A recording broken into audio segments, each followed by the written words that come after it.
what is the message that you want to see shown about being an athlete as a woman? This is something you can do.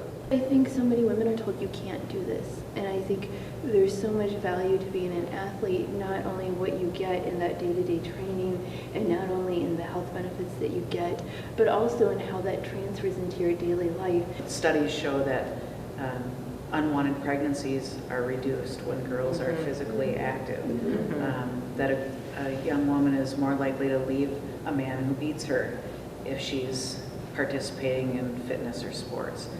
I have a little bit of a hard time with the boxing. As much as I'm attracted to it, I've been teaching yoga for several years. I do not think that people have to be in pain to get a good workout. They don't have to not be able to walk 2 days later because they did so much. Now, if you're in a competition, and I saw a great poster where this woman made it across the finish line, but she was literally almost dead. There were people carrying her across as she dragged her feet, and her face was, as though she had just gotten pulverized inside a ring. And the caption said, "Why do it?" You cannot quit. You have to get in there and keep your hands up. You have to know what you're going to do when someone throws themselves at you. You guys are boxers, boxers, boxers, and this is what I was talking about when I said you have to learn to get mean. I can only think about being her dragged across the finish line and how awesome that would feel afterwards, even though there'd be the pain. So I'm glad you have that she was perspective, because I only have hospitalized. mine. She put herself to the point of I've been there. hospitalization. Yeah. In that wrong crowd. One time I did this triathlon. Yeah. So I'm glad you have that perspective.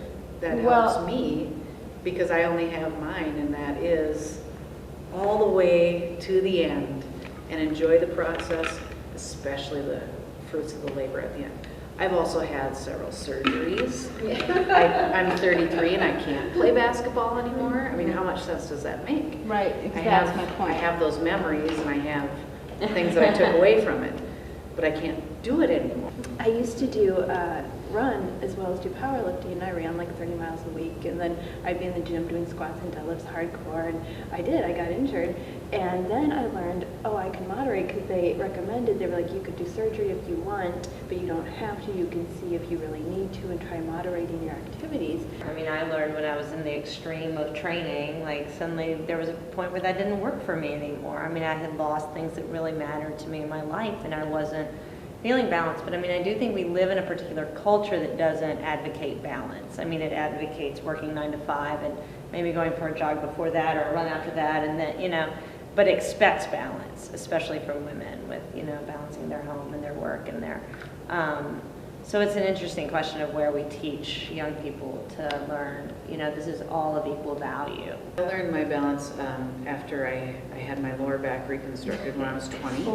And I was a secondary education major, and I said, it's time to take a look at my body and other people's bodies and balance.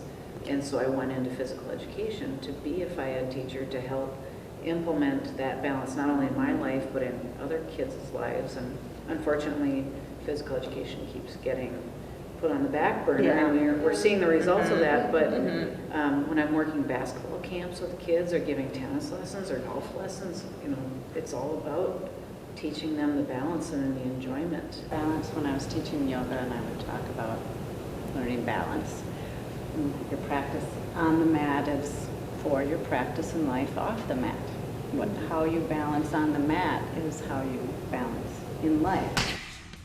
To fight anything, means what I've learned is it takes sustained effort, and it takes strategy, and it takes skill. Otherwise, you're pounding your head against a wall. When I say, women's sports, and we start a conversation and we get to the place where you guys are talking about balance, what is that saying? There's athleticism, and then there's like anything that becomes a passion in your life eventually has to be balanced out, because it's becoming something that you're making job choices around, or you're making, I mean, I moved here to train for cross-country skiing, you know, I mean, like, I follow snow around, like, that's what I did for years, you know, and then there's a point where you're like, what am I doing? Right? Or chasing people around on sticks, like, maybe it's time to reevaluate, or you're at a crossroads where maybe it's time to go to the Olympics and be out of balance. Like, I'm gonna make that choice, Right. you know, and I'm gonna choose to be out of balance. Or I'm gonna choose that my athleticism is just gonna be a healthy part of my life. I did gymnastics in college, D3 level, and gymnastics is one of those sports where you're never going to get paid to do it, especially when you're a D3 level gymnast. And so our coach said that to us right away. He said, if you have something you need to do for school, don't come to practice. I grew up in Louisiana, and girls could only play basketball or tennis. And I can remember coaches saying, you know, you might want to not be practicing 8 hours a day. You know, I mean, I can remember a few of those. But I can also remember a lot of coaches that were like, great, this is all you're doing. I was really fortunate. The athletic director at my high school always talked about being a multi-sport athlete. Right? See all the kids now, not all, but it's so difficult for them to play more than one sport because it is so competitive. In order to make the team, you got to really focus on one thing. Yeah. So what is the image you guys would like to see of a female athlete? I actually prefer that there not be an image because my mother is an athlete and she's over 60. There's a camera, so I don't want to say anything. And her mother was active, and it, you know, what's the definition of an athlete? And it kind of goes back too to what Rachel, I think, had said at the end of the film, was that, you know, I don't want to see, it's not a male or a female, it's a boxer, and maybe it's not a male athlete or a woman athlete, it's just an athlete. What's the one thing that you will take out of here and think, oh, that's women in sports? There is no image. There is no stereotype.